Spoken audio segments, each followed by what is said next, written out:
कि सागर करत है उजागर, भारत सबकी झोली वो दुनिया में आकर, निराकार साकार में तू ही तू हो, आस्था अवस्था में पड़ी करी प्रभाकर,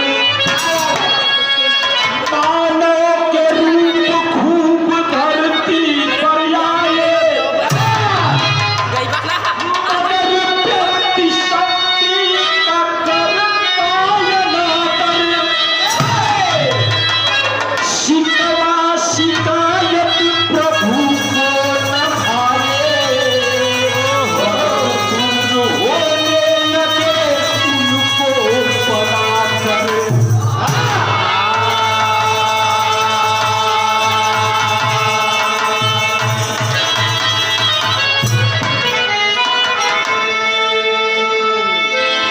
ये इंसान वादा करके आया कि जाएंगे धरती पर तो भगवान की पूजा भक्ति करेंगे, कर्म करेंगे, लेकिन आकर यहाँ बैठा चोरी चुगली तमाम काम करने लगा इंसान। आखिरकार भगवान को ये अच्छा नहीं लगा, लेकिन भाव पे गौर कीजिएगा, एक लाइन कव्वाली के टुकड़ा बहुत ही भगवान से ही प्रेरित था। कैसे?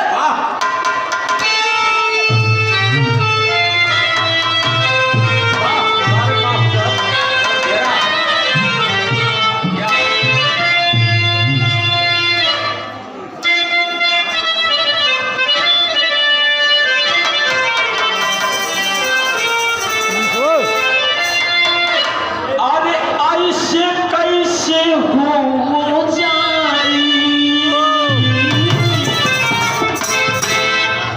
अरे ऐसे कैसे हो जाई,